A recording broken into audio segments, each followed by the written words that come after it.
I'm Stacy Keach. Join me right now from mysterious places as we travel to Israel. Here, between heaven and earth, first light streaks across an ancient land.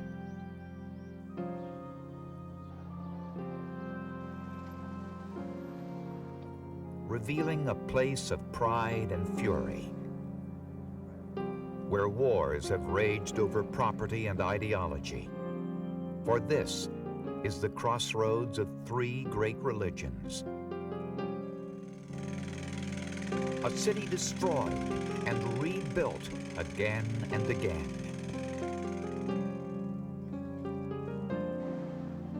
This is Jerusalem, city of God.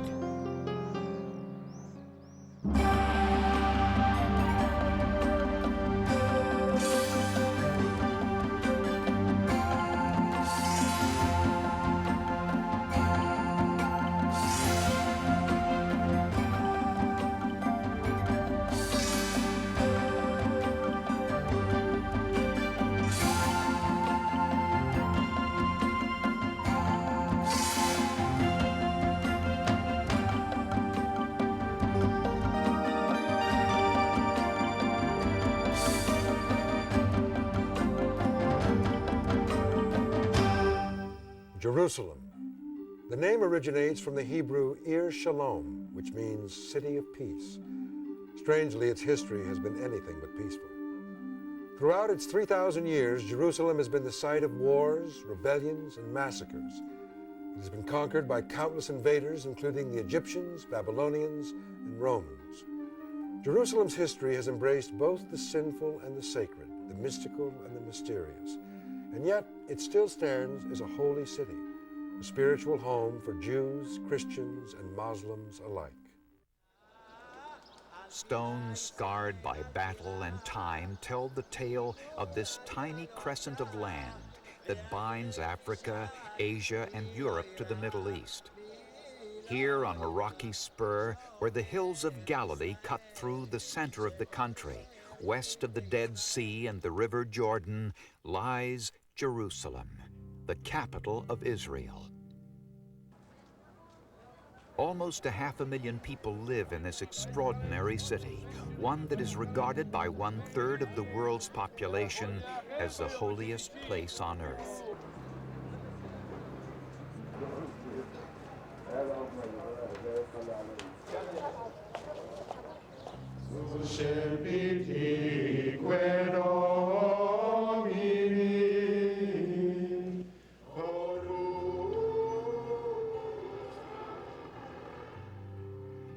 Jerusalem is spread out over 42 square miles, yet it's within an area less than 1 square mile that you discover the heart of historic Jerusalem, the Old City. Ancient walls enclose the Old City. Faith and ideology divide it. The Old City is divided into 4 quarters: Arab, Jewish, Christian, and Armenian. Built and rebuilt, layer upon layer, Jerusalem holds the riddles of a rich and turbulent past. It is this past that archaeologists like Ronnie Reich are trying to uncover. Archaeology for me is always a piece of mystery, because we never know what will be there down for us below to discover. Tombs, inscriptions, objects, it is mystery. And here in Jerusalem, more than any other city in the world, all 3 of the great Western religions have left mysteries to be unraveled. Jerusalem's history as a holy city goes back to 1000 BC.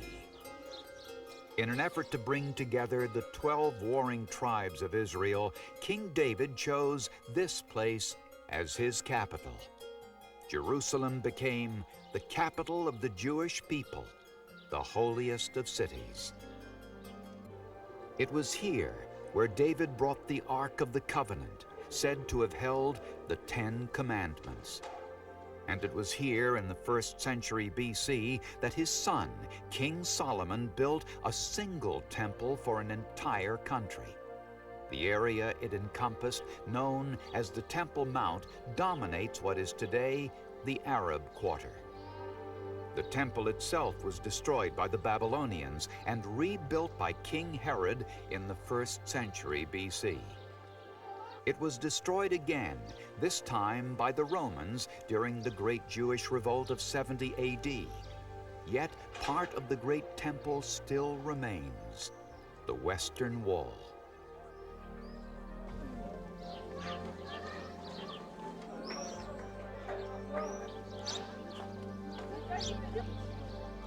Well, the Western Wall reminds us of the glory of this city during the time the temple stood.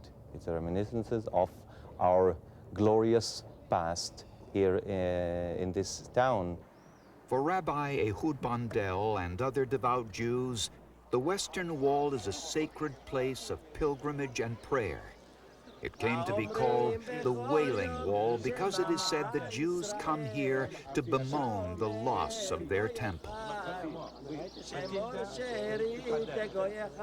True to Jewish Orthodox tradition, a partition divides the men from the women. Children often learn to pray before they learn to walk. And Jewish families from around the world come here to celebrate a son's coming of age, his bar mitzvah.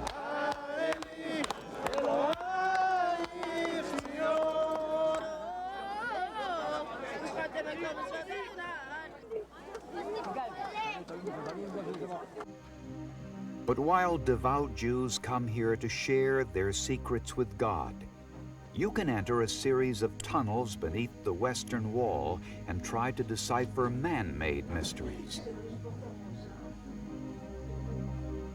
Giant stones form the foundation of the ancient temple. One in particular seems to defy all logic. 47 feet long, 11 feet high, and 14 feet deep, it weighs over 600 tons.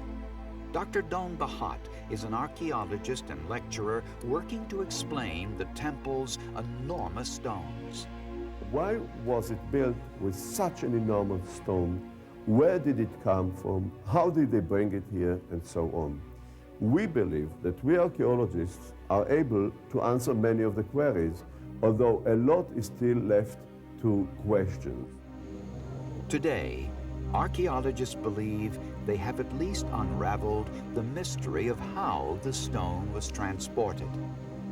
They believe a quarry, located on a slight incline at the northern end of the tunnel, supplied the stone. Then workers rolled the stone down the hill using timber rollers. To place the stone, builders then used a series of pulleys. But why did the builders go to such enormous trouble? Again, Dr. Dan Bahat. We believe that behind here we have an enormous vault which is hidden behind. And this big stone is just a counterforce in order to avoid a collapse of that enormous vault. The purpose of the vault remains a mystery. It may have been used for storage, as some historians believe, or it could have had a more ominous purpose. We know that the Jews, during the Great Revolt against the Romans, hid in such subterranean passages. Is it possible that all that was here? And so, archaeologists continue their investigation. Following the exodus of the Jews from Jerusalem in the years after the Great Revolt, another group would settle the city. They converted sections of it into their own place of pilgrimage and prayer. For although Jesus Christ was born in Bethlehem, it was here in Jerusalem where he performed miracles, here where he lived and died, here where Christianity planted its roots. Stay with us as we continue our investigation of Jerusalem, sacred city. Here's a mysterious places travel tip. Most sites in Jerusalem are within walking distance of the Old City, and outlying areas are accessible by public transportation. Bus service within Jerusalem is suspended from Friday evening to Saturday evening in observance of the Jewish Sabbath.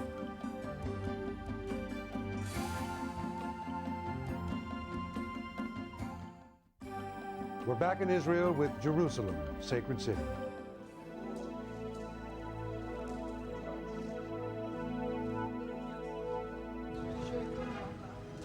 They come here on a journey of hope and faith. Here to Jerusalem, the place at the very center of their spiritual lives. Nearly 2,000 years ago, during the Roman occupation of Jerusalem, Jesus Christ, teacher, prophet, and to some, the Son of God, walked these streets and died here. Jerusalem.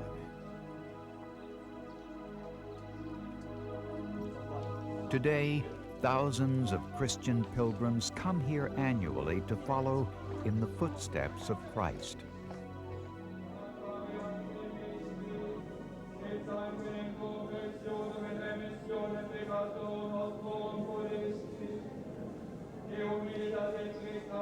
In Jerusalem, a Christian pilgrim affirms his faith by walking the Via Dolorosa, the Street of Sorrows.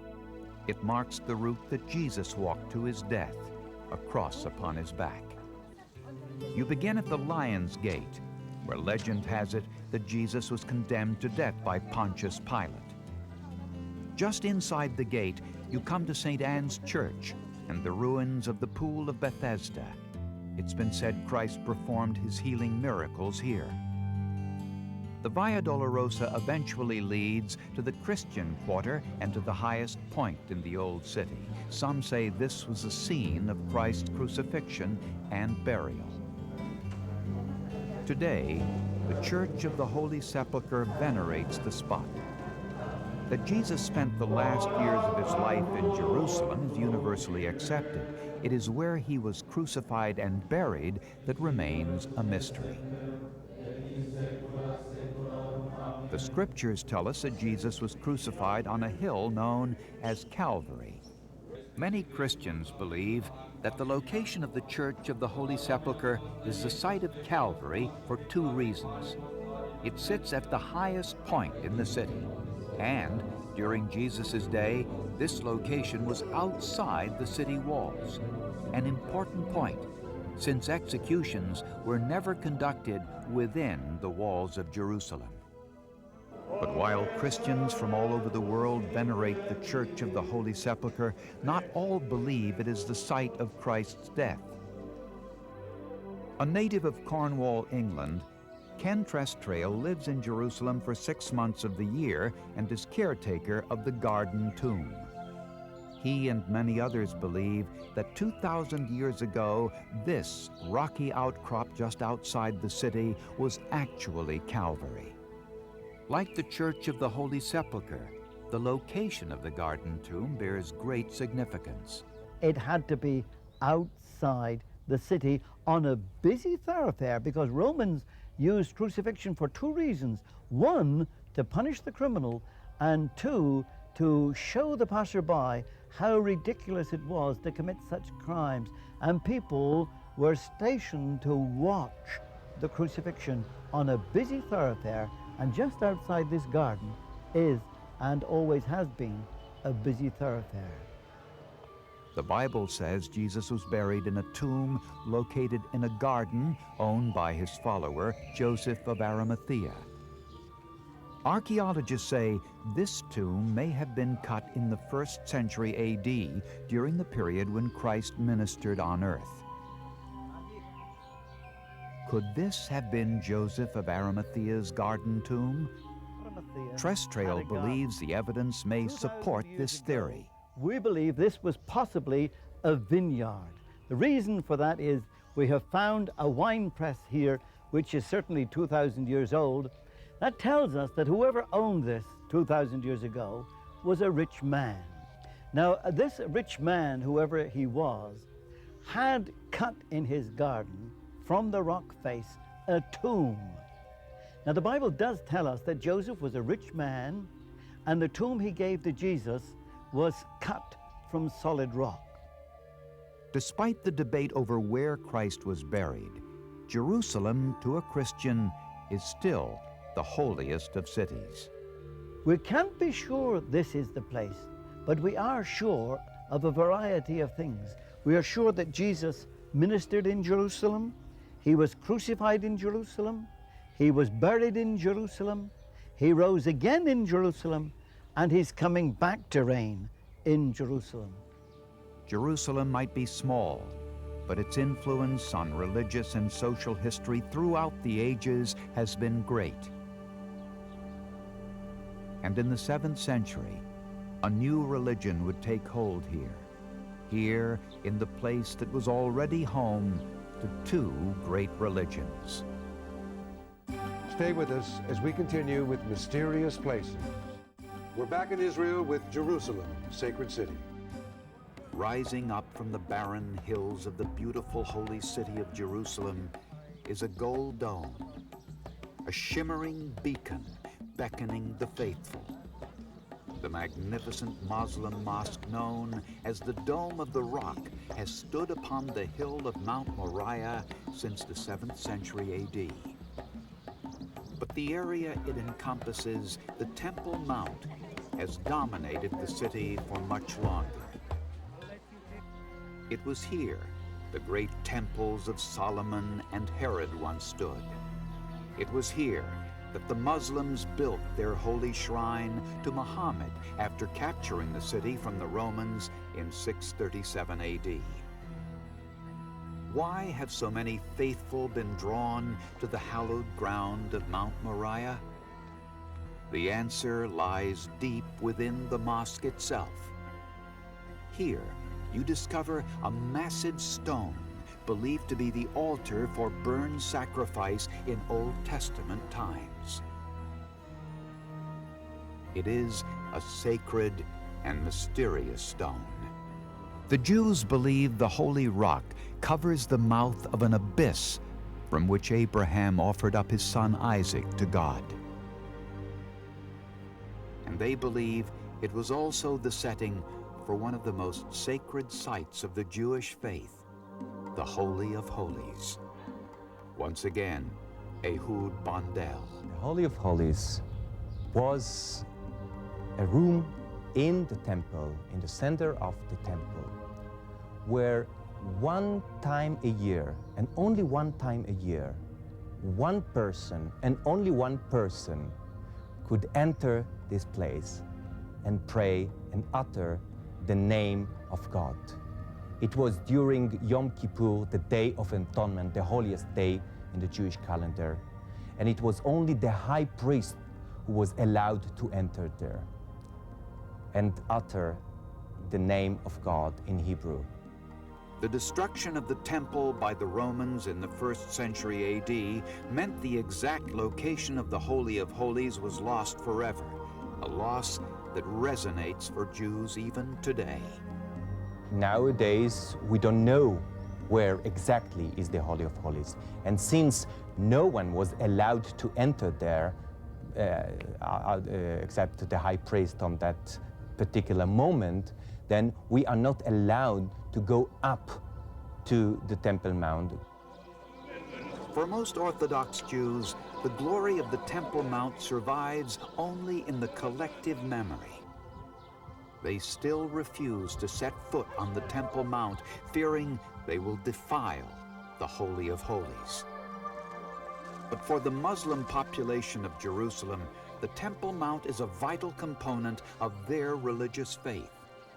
Muslims the world over journey to Jerusalem on pilgrimage to the Dome of the Rock. Kheri Dejeni is a translator for the Muslim Council of Jerusalem. So I see it daily, and moreover that the affection is in my heart day after day, because the holiness of the place and the beauty of it, it can never be fed up of. The Muslims believe it is here that Muhammad was transported by the angel Gabriel to heaven.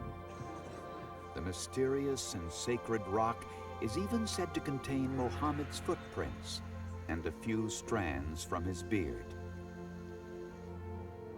Impassioned takeovers of the Temple Mount, and indeed of all Jerusalem, filled the pages of modern history. And within these pages, mysteries were born. But the answers to questions about Jerusalem's past may never be fully excavated from the stone. Still, the ancient ruins of the city leave us with an abiding sense of wonder. Here, symbols of diverse faiths share holy sites and even the earth upon which they were built. And so, beyond time, beyond battle, this sacred and mysterious city survives. In 1995, Jerusalem celebrated its 3,000th anniversary. Perhaps at last, this holiest of cities has embraced the challenge of the Bible. Peace be within thy walls and prosperity within thy palaces. Until next time, I'm Stacy Keach for Mysterious Places. Travel for Mysterious Places provided by Tower Air.